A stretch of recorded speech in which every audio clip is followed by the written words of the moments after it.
এই মানুষটিকে নিয়ে চর্চা হওয়ার অন্যতম কারণ হচ্ছে আনন্দবাজার থেকে অবসর গ্রহণের পর তিনি এই জেলায় একটা সম্প্রীতি আন্দোলন গড়ে তোলার চেষ্টা করেছিলেন। পড়শি কথা নামে একটি সংগঠনও করেছিলেন, যেখানে পড়শির ব্যাখ্যাটা তার কাছে এইরকম ছিল, আমি আমার প্রতিবেশীকে যদি না জানি তাহলে আমার নিজেকে জানাই কোথাও গিয়ে একটা অসম্পূর্ণ থেকে যায়। মুর্শিদাবাদ জেলার প্রবীণ সাংবাদিক প্রয়াত অনল আবেদিনের স্মরণ সভা অনুষ্ঠিত হল বহরমপুরে। এদিন এই স্মরণ সভায় উপস্থিত ছিলেন মুর্শিদাবাদ জেলার বিভিন্ন প্রান্তের সাংবাদিক, লেখক, কবি, সাহিত্যিক থেকে শুরু করে একাধিক বিশিষ্ট ব্যক্তিবর্গ। এই স্মরণ সভায় উপস্থিত হন বহরমপুরের প্রাক্তন সাংসদ অধীর রঞ্জন চৌধুরী।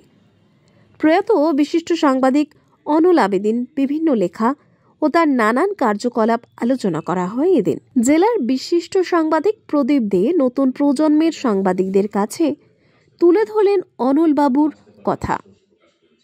আমরা তো একসঙ্গে সাংবাদিকতা জগতে এসেছিলাম। আমি অনলের কিছুদিন আগে এসেছি, অনল আমাদের কিছুদিন পরে, কিন্তু একসঙ্গে আমরা কাজটা করে এসেছি। এবং অনলের মধ্যে যে দুটো জিনিস বিশেষভাবে উল্লেখযোগ্য, মানে বলার মতন, সেটা হচ্ছে অনল ছিলেন সাম্প্রদায়িক সম্প্রীতি নিয়ে লড়াই করে গেছে, এটা একদিকে। আর একদিকে হচ্ছে নিজেকে একটা প্রত্যন্ত গ্রাম থেকে উঠে এসে যে নিজেকে প্রতিষ্ঠা করা, তার একটা লড়াই।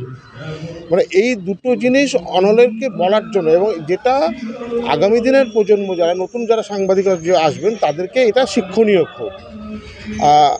সাম্প্রদায়িক সম্প্রীতির বিরুদ্ধে মুর্শিদাবাদে নানান সময় নানান গণ্ডগোল হয়েছে। অনল কিন্তু তার লেখার মাধ্যম দিয়ে সম্প্রীতির কথা বারবার বলে গেছে। আমরা যখন রাস্তাঘাটে মিছিল করেছি সম্প্রীতির পক্ষে, অনল আমাদের সঙ্গে সামনের সারিতে ছিলেন। এটা হচ্ছে অনলের একটা দিক, খুবই গুরুত্বপূর্ণ ব্যাপার, এবং সেটা তার লেখায়, কথায়, কোনো আলোচনায় বারবার উঠে এসেছে সেটা।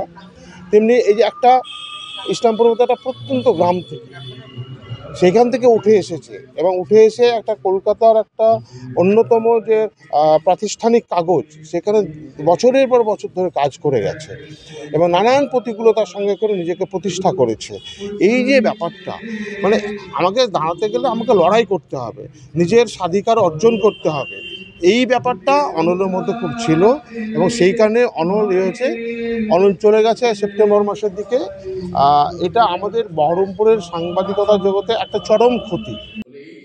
এদিন এই স্মরণ সভায় আগত অতিথিদের একটি করে চারা গাছ তুলে দিলেন মিশন গ্রিন ইউনিভার্সের সাধারণ সম্পাদক অর্ধেন্দ্র বিশ্বাস। এটা বিশ্বাস করি যে মানুষ চলে যায়, কিন্তু মানুষের অবদান চির অমর হয়ে থাকে, চিরহরিত হয়ে থাকে।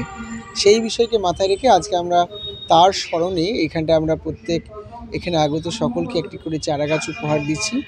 আমরা বিশ্বাস করি এই চারা গাছের সবুজতায়, শ্যামলতায় ওনার অস্তিত্ব চিরহরিত, চিরসবুজ হয়ে থাকবেন। তিনি আমাদের মাঝে এই গাছেদের মতোই মহান হয়ে থাকবেন আজীবন।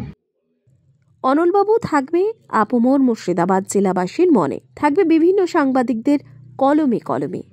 তুমি রবে নীরবে হৃদয়ে মম।